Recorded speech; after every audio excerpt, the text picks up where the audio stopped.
Hi everybody, Mr. Schmidt here. Welcome to the course. Really excited that you are all joining me. I'm going to be posting a lot of these videos in the news feed, so keep an eye out for them. This one will probably be the most useless one, in the sense that I'm just really saying hello, so you get to see my face, and you get to know a little bit about me. But in the future, most of what I'm posting is important in terms of assignments and in terms of clarifying expectations and success criteria and things like that. Okay, just a bit of a background on me. I've been a teacher for about 9 or 10 years. I was a philosophy student more than a history student at first, but I do have a fond love of history. I began my career at Mary Ward. I saw actually in some of your introductions that a lot of you are from Mary Ward, and I used to be there. I coached there for a while. I've got the jersey to prove it. Senior boys basketball, 2006-07. We were pretty mediocre, but that's okay. Another place, let me just grab it, that I've been at for a while. Brave College, also a great school. Love that school too. And now I'm currently teaching at Monsignor Fraser, where we don't really have uniforms, so there's no point in even going there right now.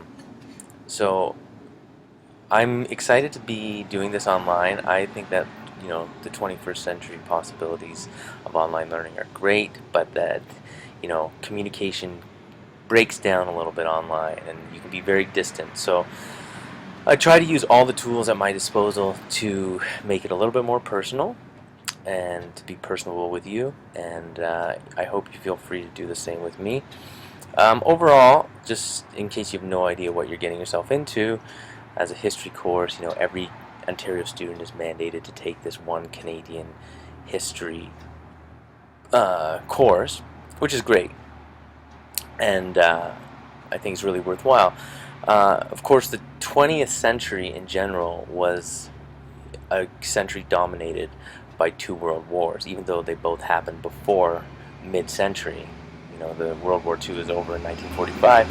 They created, oh, sorry, just so you know, if you hear weird noise or anything, this is kind of my office space. I tend to work on my porch.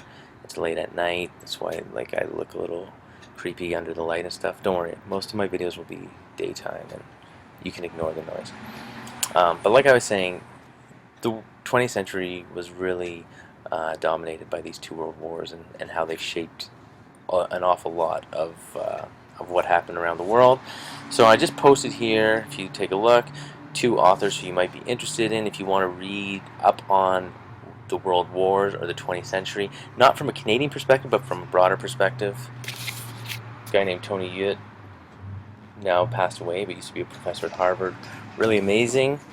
And also probably my favorite historian to read, a guy named John Lukács, who writes about the world wars. He writes a lot about Hitler and kind of makes a lot of interesting judgments about those times.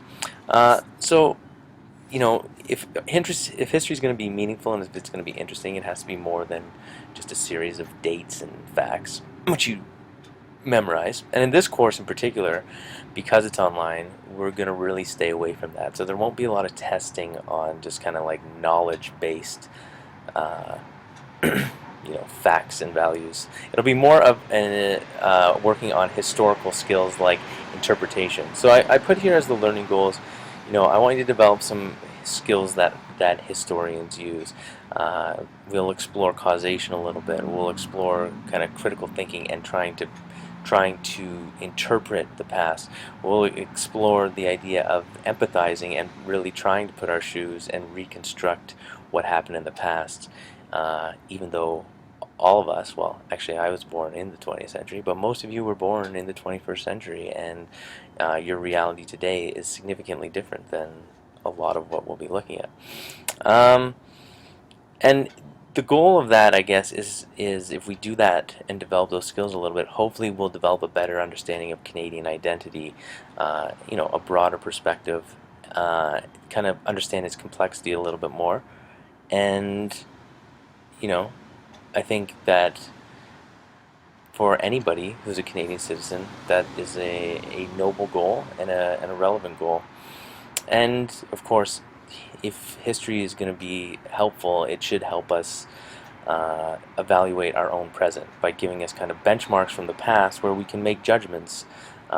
So you step outside of our present time and place and transport ourselves to different times and places, and then try to measure one against the other. Okay, so it should be fun. It's gonna go quick. I'm gonna post these key dates at some point. Really, you've got 4 weeks. Really almost 4.5. So if you go into D2L and you take a look at all the different units, there's 7 units. The 7th unit really is your exam, more or less. So it's really 6 units, and so you'll be doing about 1.5 units per. And I'll go through all the marking and all that in another video. This is just an intro, so we're going to move on right now.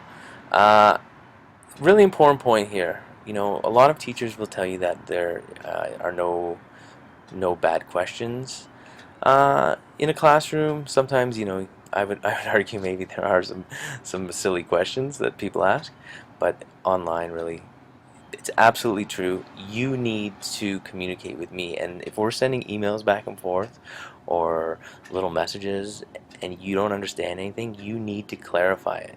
I've had students in the past who don't look like they honestly turn on D2L, and even though the news feed is very prominent, they don't notice it, and they don't see it, and they don't watch any of the videos that I post. And then at the end of the course, they don't, or they don't read a single email that's sent out, or they don't read any of the feedback that I give.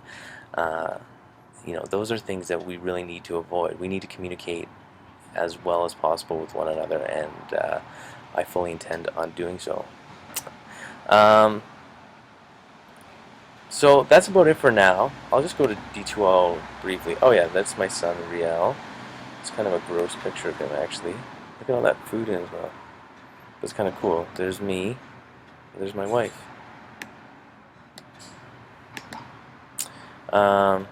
Okay, so here's the shell. Here's the 7 units. We'll go through all that tomorrow.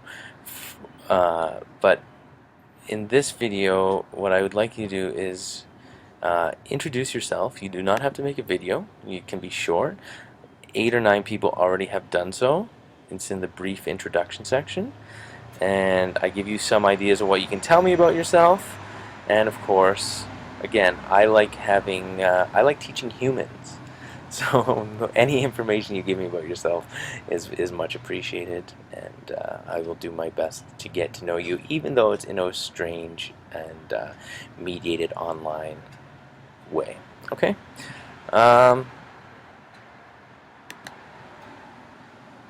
think that's it for now. So again, news feed's important, and keep in mind that that things are going to go quick. So communication is key. Thanks for watching, and enjoy the rest of your Sunday night.